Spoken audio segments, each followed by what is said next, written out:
Welcome to my YouTube channel, HR Educational Hub মৰমৰ ছাত্ৰ-ছাত্ৰীসকল। আজি আমি আলোচনা কৰিম ওয়েষ্ট কাৰ্বি আংলং জিলাৰ সোশ্যাল সায়েন্সৰ প্ৰিভিড এক্সামিনেশ্যনৰ কোৱেশ্চন পেপাৰটো। ইয়াতে যি 45 টা এমসিকিউ আছে সেই এমসিকিউ কেইটা আমি কনসেপচনৰ সৈতে আলোচনা কৰিম। তাৰ পিছত যিকেইটা লং কোৱেশ্চন আছে আমি সেই লং কোৱেশ্চন কেইটাও চাম। মৰমৰ ছাত্ৰ-ছাত্ৰীসকল, তোমালোকৰ কাৰণে হোৱাটছআপ চেনেল বনোৱা হৈছে। তোমালোকে হোৱাটছআপ চেনেলত জয়েন হোৱা, তোমালোকে তাতে গলে এইটো পিডিএফ ফাইল পাই যাবা আৰু তোমালোকৰ সায়েন্স, ম্যাথছ আৰু এছামিছৰ প্ৰিভিড এক্সামিনেশ্যনৰ কোৱেশ্চন পেপাৰবোৰ সলিউশন কৰা হৈ আছে।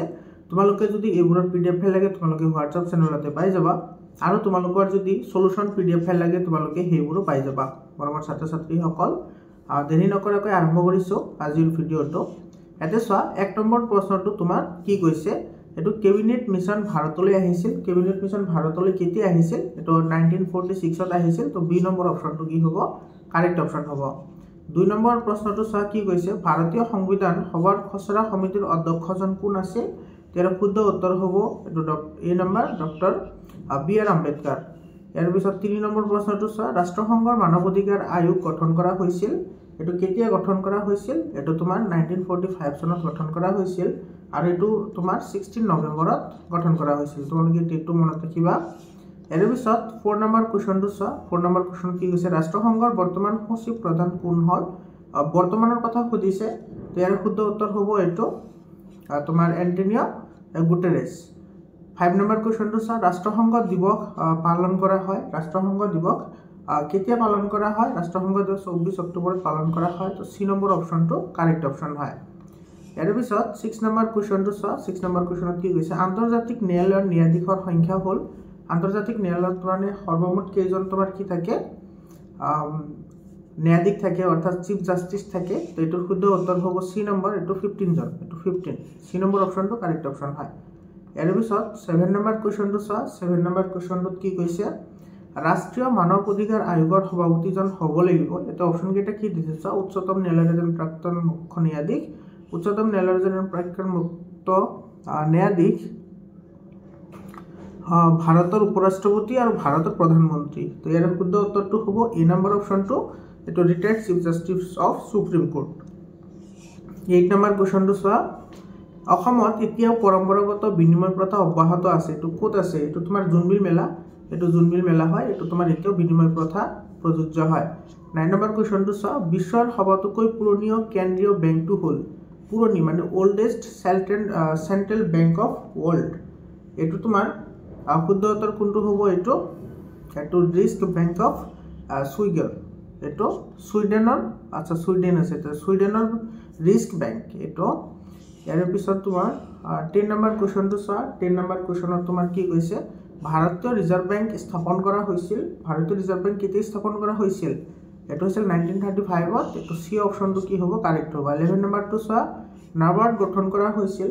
নাবাৰ্ড কেতিয়া গঠন কৰা হৈছিল? এটো 1982 ত। এটো এ নম্বৰ অপচনটো কাৰেক্ট অপচন হয়।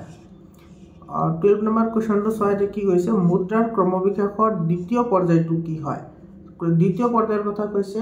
ইয়াতে দ্বিতীয় পৰ্যায়টো কি আছিল? এটো ইনমিল ষ্টেণ্ডাৰ্ড। এটো বি নম্বৰ অপচনটো কাৰেক্ট অপচন হ'ব। প্ৰথমত আছিল বিনিময় প্ৰথা, তাৰ পিছত আছে তোমাৰ এইটো, তাৰ পিছত আছে ধাতু মুদ্ৰা আৰু একেবাৰে শেষত আছে কাগজী মুদ্ৰা। এটো তুমি সিৰিয়ালি মনত ৰাখিবা। এটো 1 নম্বৰত আছিল, এটো আছিল তোমাৰ 2 নম্বৰ, 3 নম্বৰত এটো আছিল আৰু এটো আছিল তোমাৰ 4 নম্বৰ। সিকোয়েন্সটো মনত ৰাখিবা, সিকোয়েন্সটো পৰীক্ষাত আহে। 30 নম্বৰ কোৱেশ্চনটো চোৱা। 30 নম্বৰ কোৱেশ্চনটোত তোমাৰ কি কৈছে, ইয়াতে নীতি আয়োগৰ অধ্যক্ষ কোন হয়? এটো কমন কোৱেশ্চন হয়, এটো প্ৰাইম মিনিষ্টাৰ। এটো তোমাৰ ডি নম্বৰ অপচনটো কাৰেক্ট অপচন হয়। ইয়াৰ পিছত 14 নম্বৰ কোৱেশ্চনটো চোৱা। 14 নম্বৰ কোৱেশ্চনত কি কৈছে, ভাৰতৰ এটা আৰ্থিক বছৰৰ সময়কাল, ভাৰতৰ যিটো তোমাৰ ফাইনেন্সিয়েল ইয়াৰটো তোমাৰ কেনেকৈ কি কৰা হয়? এটো 1 এপ্ৰিলৰ পৰা এটো 31 মাৰ্চলৈ। সি অপচনটো কাৰেক্ট অপচন হয়। 15 নম্বৰ কোৱেশ্চনটো চোৱা। কি কৈছে, প্ৰথমখন মানৱ উন্নয়ন প্ৰতিবেদন প্ৰকাশ কৰা হৈছিল। এটো কেতিয়া প্ৰকাশ কৰা হৈছিল? 1990 ত। তো এ নম্বৰ অপচনটো কাৰেক্ট অপচন হয়। 16 নম্বৰ চোৱা, নীতি আয়োগ গঠন কৰা হৈছিল। নীতি আয়োগ কেতিয়া গঠন কৰা হৈছিল? 2015 ত। এটো বি নম্বৰ অপচনটো কাৰেক্ট অপচন হয়। ইয়াৰ পিছত 17 নম্বৰ কোৱেশ্চন, প্ৰথম পঞ্চবাৰ্ষিক পৰিকল্পনাৰ সময়ছোৱা আছিল? প্ৰথম পঞ্চবাৰ্ষিক পৰিকল্পনাৰ সময়ছোৱা আছিল তোমাৰ এপ্ৰিল 51 পৰা এটো 56 লৈ মাৰ্চ। এটো ডি অপচনটো কি হ'ব? কাৰেক্ট অপচন হ'ব 31 মাৰ্চ 1956 চলিছিল এইটো আৰম্ভ হৈছিল তোমাৰ 51ত 1 এপ্ৰিলত ইয়াৰ পিছত তোমাৰ 18 নম্বৰ কোৱেশ্চনটো 18 নম্বৰ কোৱেশ্চনত কি কৈছে মুছলিম লীগ গঠনৰ সহায় কৰা ব্ৰিটিছ প্ৰশাসনীয় বিষয়াগৰাকী কোন আছিল লৰ্ড মিণ্টো এইটো তোমাৰ বি অপচনটো কি হ'ব কাৰেক্ট অপচন হ'ব 19 নম্বৰ কোৱেশ্চনটো 19 নম্বৰ কোৱেশ্চনটোত কি কৈছে এটো বন্দনী ভাৰত নাটকখনৰ ৰচক কোন হয় বন্দনী ভাৰত নাটকখন কোনে ৰচনা কৰিছিল এটো অম্বিকাগিৰি ৰায়চৌধুৰী এটো সি অপচনটো কাৰেক্ট অপচন হয় ইয়াৰ পিছৰ প্ৰশ্নটো 20 নম্বৰ কোৱেশ্চনটো তোমাৰ কি কৈছে 1932 চনত সাম্প্ৰদায়িক বটোৱাৰা ঘোষণা কৰা ব্ৰিটিছ প্ৰধানমন্ত্ৰীজন কোন আছিল এটো তো বহুত কমন কোৱেশ্চন হয় বহুত জিলাত আহিছে এটো মেকডোনাল্ড আছিল তো এ নম্বৰ অপচনটো কাৰেক্ট অপচন হ'ব 21 নম্বৰ গান্ধী আৰউইন চুক্তি স্বাক্ষৰিত হৈছিল গান্ধী আৰউইন চুক্তি এটা তোমাৰ কেতিয়া স্বাক্ষৰিত হৈছিল আমাক হেতু সুধিছে তো এটো 5 মাৰ্চ এটো 1931ত হৈছিল 22 নম্বৰ কোৱেশ্চনটো 22 নম্বৰ কোৱেশ্চনটো তোমাৰ কি কৈছে ব্ৰিটিছ সংসদে ভাৰত স্বাধীন আইন গৃহীত কৰিছিল কেতিয়া গৃহীত কৰিছিল এটা তোমাৰ 1947 জুলাই এটো বি অপচনটো কাৰেক্ট অপচন হয় 23 মনিৰাম দেৱানৰ লগত কাক ফাঁসি দিয়া হৈছিল মনিৰাম দেৱানৰ লগত দুজনক একেলগে ফাঁসি দিয়া হৈছিল যে তো মনিৰাম দেৱানৰ লগত আৰু কোন আছিল পিয়লি ফুকন আছিল পিয়লি ফুকন নহয় পিয়লি বৰুৱা এটো তোমাৰ ডি অপচনটো কি হ'ব কাৰেক্ট অপচন হ'ব ইয়াৰ পিছত 24 নম্বৰ কোৱেশ্চনটো ফুলগুৰি ধাৱা সংগঠিত হৈছিল ফুলগুৰি ধাৱাটো সংগঠিত ক'ত হৈছিল এটো হৈছে ক'ত নহয় এটো কেতিয়া হৈছিল এটো তোমাৰ সি অপচনটো কাৰেক্ট হ'ব 1861 সি অপচনটো কাৰেক্ট হয় 25 নম্বৰ কোৱেশ্চনটো এটো মুফট মিল অসমলৈ আহিছিল হয়নে মুফট মিল কেতিয়া অসমলৈ আহিছিল এটো আহিছিল তোমাৰ 1853 চনত এটো এ নম্বৰ অপচনটো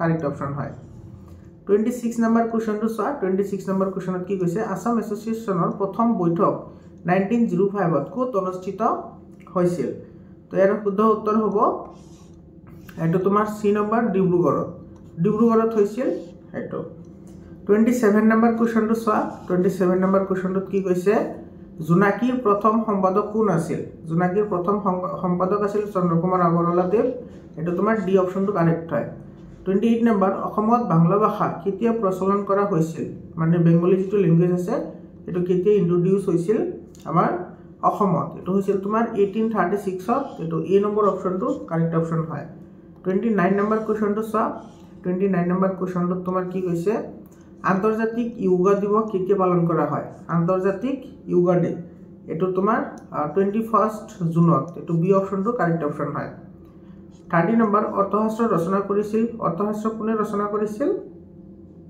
কৌটিল্য এটো এ নম্বৰ অপচনটো কাৰেক্ট অপচন হয় 31 নম্বৰ কোৱেশ্চনটো 31 নম্বৰ কোৱেশ্চনটো কি কৈছে উত্তৰ পূৰ্বাঞ্চলৰ কোনখন ৰাজ্যত হৰ্ণবিল উৎসৱ পালন কৰা হয় এটা তোমাৰ বিভিন্ন ধৰণৰ কম্পিটিটিভ এক্সামতো তোমাৰ এনেকুৱা ধৰণৰ কোৱেশ্চন আহে তোমালোকে এইবোৰ ভালদৰে লক্ষ্য কৰিবা আৰু তোমাৰ এটো হৰ্ণবিল মেলাটো নাগালেণ্ডৰ হয় এটা তোমাৰ ডি অপচনটো কাৰেক্ট অপচন হয় তলৰ কোনটো বিলুপ্ত প্ৰায় প্ৰাণী এটো 32 নম্বৰ কোৱেশ্চন বিলুপ্ত প্ৰাণীৰ কথা কৈছে তো ইয়াৰ শুদ্ধ উত্তৰ হ'ব তোমাৰ এটো পিগমি হক নলগাহৰি ইয়াৰ পিছৰ প্ৰশ্নটো 33 নম্বৰ কোৱেশ্চনটো কি কৈছে 33 নম্বৰত কৈছে তলৰ কোনবিধ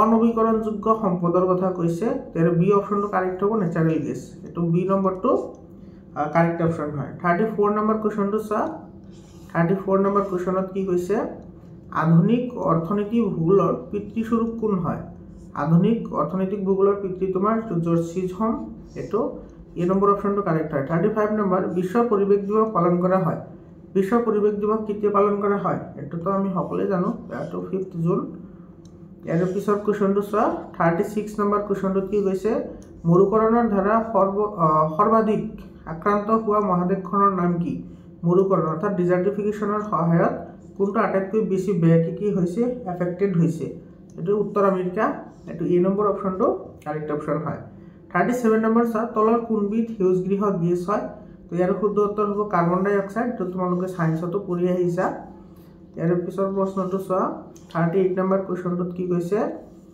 এছিয়া মহাদেশ আৰু আফ্ৰিকা মহাদেশক কোনখন সাগৰে পৃথক কৰিছে এটো ৰেড সি লোহিত সাগৰ তো ডি অপচনটো কাৰেক্ট অপচন হয় 39 নম্বৰ কোৱেশ্চনটো এতে পৃথিৱীৰ ক্ষুদ্ৰতম দেশ এটো ভ্যাটিকান সিটি পৃথিৱীৰ ক্ষুদ্ৰতম দেশ হৈছে ভ্যাটিকান সিটি আৰু আমাৰ ভাৰতৰ আটাইতকৈ সৰু ৰাজ্য হৈছে গোৱা মনত ৰাখিবা ভাৰতৰ আটাইতকৈ সৰু ৰাজ্য গোৱা হয় ইয়াৰ পিছৰ প্ৰশ্নটো চোৱা 40 নম্বৰ কোৱেশ্চনটো তোমাৰ কি কৈছে পৃথিৱীৰ দীৰ্ঘতম পৰ্বতমালা এতে কিন্তু দীৰ্ঘতম বুলি কৈছে তে লংগেষ্ট বুলি কৈছে এটো কিন্তু হাইয়েষ্ট বুলি কোৱা নাই হা তো লংগেষ্ট কোনটো আছিল এটো এন্ডিছ পৰ্বতমালা এটো তোমাৰ সি অপচনটো কি হ'ব কাৰেক্ট অপচন হ'ব এটো যদি তোমাৰ হাইয়েষ্ট বুলি ক'লে হয় তেতিয়াহলে হিমালয় হলে হয় ইয়াৰ পিছৰ প্ৰশ্নটো চোৱা 41st কোৱেশ্চনটো তোমাৰ কি কৈছে 41 নম্বৰত অসমৰ মুঠ মাটিকালি কিমান অসমৰ মুঠ মাটিকালি এটা আমি সকলোৱে জানো এটো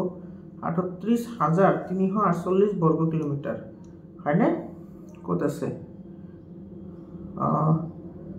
38000 আচ্ছা এটো 438 বর্গ কিলোমিটার এটো 78438 স্কয়ার কিলোমিটার এটো বি অপশনটো কি হ'ব কারেক্ট অপশন হ'ব 42 নম্বৰ অসমৰ প্ৰতি বৰ্গ কিলোমিটাৰত জনসংখ্যাৰ ঘনত্ব এটো কিমান আছে 398 এটো ডি অপশনটো কাৰেক্ট অপশন হয় 43 নম্বৰ কোৱেশ্চনটো চাও 43 নম্বৰ কোৱেশ্চনত কি কৈছে অসমৰ সৰ্ববৃহৎ কৃষি ভিত্তিক উদ্যোগ সৰ্ববৃহৎ এটো কৃষি ভিত্তিক উদ্যোগৰ কথা কৈছে এটো তোমাৰ কি আছিল এটো টি ইন্ডাস্ট্ৰি চাহ উদ্যোগ এটো এই অপশনটো কাৰেক্ট হয় 44 নম্বৰ অসমৰ প্ৰথম তেল উদ্যোগটো কোন হয় তো কোনটো হয় এটো তো ডিগবৈ হ'ব ডিগবৈ এটো এই নম্বৰ অপশনটো কাৰেক্ট অপশন 45 নম্বৰ কোৱেশ্চনটো চাহ 45 নম্বৰ কোৱেশ্চনত কি কৈছে অসমলৈ আগমন ঘটা প্ৰথম জনস্ৰোতটো কোনটো আছে এটো অষ্ট্ৰিক সকল আছে এটো বি অপশনটো কাৰেক্ট অপশন হ'ব মৰমৰ ছাত্ৰ ছাত্ৰী সকল তোমালোকৰ যদি কিবা প্ৰবলেম থাকে তোমালোকে 7002824673 এটো নম্বৰত WhatsApp কৰা তোমালোকে